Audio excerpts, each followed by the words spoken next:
بسم الله الرحمن الرحیم. سلام تقدیم به تمامی دکتر صاحبایی که لحظه ویدیو رو میبینن. آرزو دارم هر جایی که هستین خوش و صحتمند و سر حال باشین. امروز به تعقیب درس‌های قبلی میایم درباره یکی از آوازهای غیر نرمال دیگه سیستم تنفسی صحبت مونیم و او درباره رانکای است. ما شما امروز میخوایم بفهمیم که رانکای خودش چگونه یک صدایی هست و گوش خود با رانکای آشنا میسازیم.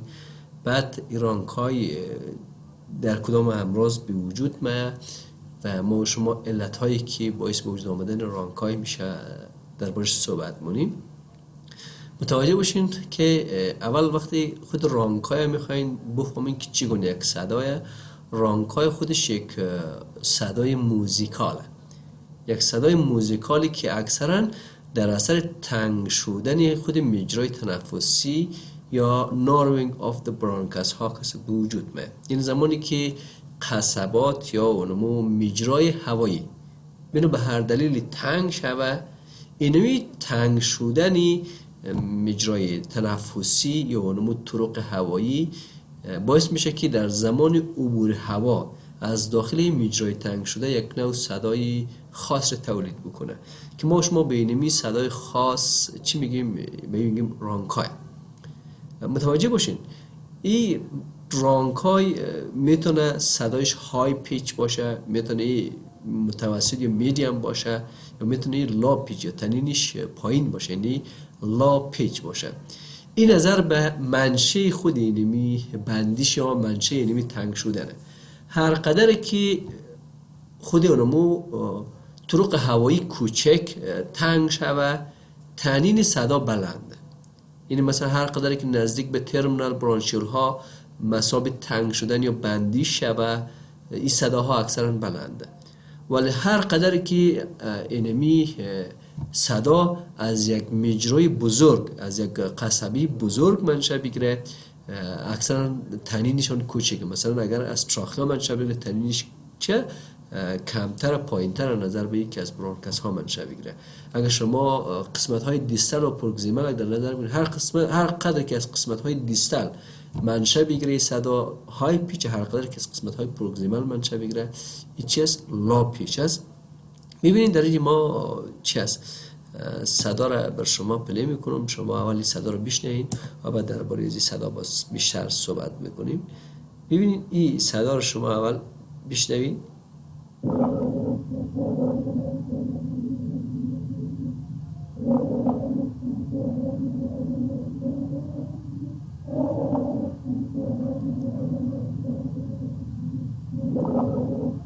خب گوش خود آشنا بسید. در زمانی زفیر زیاد، در زمانی شهیق کمه.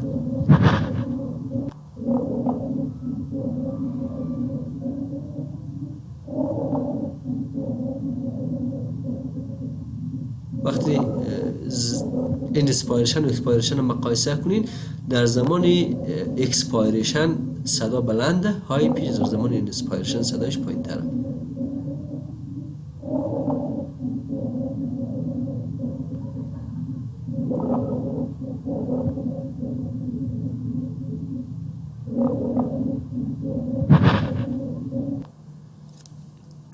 خب ببینین، حالا فهمیدیم یعنی می صدایی که شما در زمان انسپایرشن و اکسپایرشن میشنوین و میفهمین که هوا از یک مجرای تنگ شده عبور میکنه، اینمی آواز موزیکال شما به نام رانکای میگین.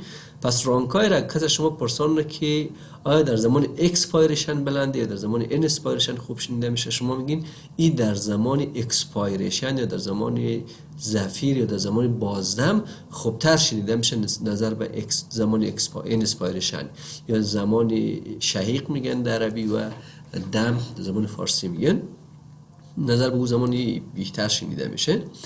و شما هم فهمیدین که های پیچ بودن و لا پیچ بودن از اون نظر به منشه خود اینمی صداست. هر قدر که از برانش های کوچک منشأ بگیره های پیچه، هر قدر که رانکای از برانش های بزرگ منشأ بگیره چی میشه؟ لا پیچ میشه.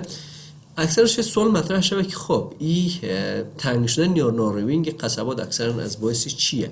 اکثر متوجه باشین، اول متوجه باشین که اینمی تنگ شدن مجراهای هوایی در رانکای اکثر وقتی که رانکای به وجود میره اینا به شکل کانتینیوس یا به شکل متمادی یا دوامدار نیست که از یک قسمت تا قسمت دیگه که کلا تنگ شده باشه. نه، اینا به شکل یک ساعت تنگ است باز ساعت نرمال، باز ساعت تنگ یک ساعت نرمال. اکثر وقتی که اینمی تنگ شدن مجرای هوایی غیر متجانس باشه، این یک ساعت تنگ شده باشه، ساعت دیگه کسی نرمال باشه، با ساعت دیگه تنگ شده باشه نرمال باشه، اکثرا باعث وجود آمدن این نوع صدا میشه. و این بندیش اکثرا از باعث چند چیز میشه. یک از باعث سکریشن میشه، سکریشن یا افرازات در خوری در داخل خود برانچ های در داخل مجرای هوایی به وجود میاد. دوم در اثر اوزایما یا اودیمایی که به وجود میاد در حادثه اینفلامیشن.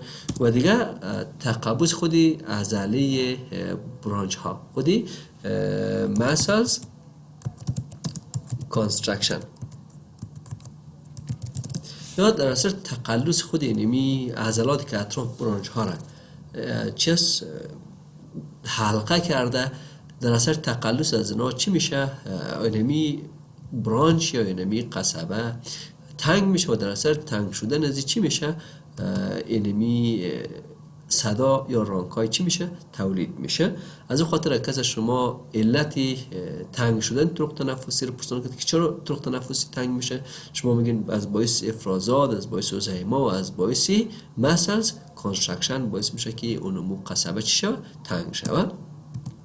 خب علت هایی که باعث رانکای میشه یا باعث وجود آمدن صدا میشه، در کدام امراض طرق تنفسی تنگ میشه. این وقت شما رانکای رو میشنوین، رانکای برای کدام امراض سیستم تنفسی بیشتر اسپسیفیکه. متوجه باشین رانکای زیادتر برای سه مرض سیستم تنفسی اسپسیفیکه، یعنی وصفی هست. یکی مرض برانشال استما، اشخاصی که برانشال استما دارن در اینا هم اونمو قصبات به شکل حاد و مزمن چی میشه؟ اینا اکثرا تنگ میشه و تنگ شدن مجرای هوایی باعث رانکای میشه. پس یک برانچال استماست. دیگه acute and chronic bronchitis، برانچیت حاد و مزمن، چه حاد باشه چه مزمن باشه هر دویشون کسا باعث چی میشه؟ باعث تنگ شدن خود مجرای هوایی میشه و طرق هوایی وقتی که تنگ شوه باعث میشه اینمی صدا تولید شوه. و دیگه امفیزیما هست که در مرض امفیزیما هم شما این مرض چیه؟ این صدا رو میشنوین یا رانکای رو میشنوین یا طرق تنفسیشون چی میشه؟ بند میشه. از خاطر کسی شما سوال میکنه که رانکای کدام امراض شنیده میشه، شما استما، acute and chronic bronchitis و مقسم امفیزیما رو یاد بگیرید. متوجه باشین گاهی وقتا خیلی مهمه در زمان معاینه کردن شما متوجه میشین که یک مریض شما یک رانکای لوکال یا موضعی داره که اکثرا یک طرفه یا یونیلاترال است. اگر شما یک شخص یا یک مریض دارین که لوکال رانکای داره و رانکایشون اکثرا در یک سوحه و به شکل یک طرف رانکای شنیده میشه و در طرف دیگه به شکل متناظر که شما معاینه بکنین هر دو طرفه به شکل طرف متناظرش میبینین این صدا نیست. پس شما در این حالت کسی نمیشه که به استما یا به برانچیت مزمن یا به امفیزیما فکر بکنین، چون در او سه مرض رانکای اکثر به شکل دو طرفه شنیده میشه. اما وقتی که لوکال و یونیلاترال بشه اول شما به partial obstruction خود برانچ خود برانچ ها فکر بکنین. یعنی اکثرا از باعث بندیش قسمی خود نمی برانچ ها یا قصبات به وجود میاد که اکثرا علتش یا میتونه تومورها باشه، کانسرها باشه، کانسر هر قسمتی باشه و یا میتونه فورین بودی باشه، یعنی اشخاصی که اکثرا یک جسم اجنبی رو انشاق میکنه، اینسپایرشن انجام میده. یعنی جسم اجنبی در هر قصبه در هر طرفی که رفته باشد، در یک طرف چپ رفته باشد شما او زمان این باعث بندیش یا باعث تنگ شدن قصبات طرف چپ میشه، پس صدا زیادتر منشیش در طرف چپه. اگر کسی به طرف راست رفته باشد در حالت این کسی به طرف راست خوب شنیده میشه. از اون خاطر هر وقت شما یک لوکال و یونیلاترال رانکای رو شنیدین زیادتر به چی فکر کنین؟ زیادتر به partial obstruction of the bronchial ها فکر بکنین، برانکس ها فکر بکنین. علتش زیادتر میتونه تومور باشه، علتش میتونه فورین بادی اسپایرشن باشه. خب این بود معلومات مهم درباره رانکای. آرزو دارم مفید بوده باشه.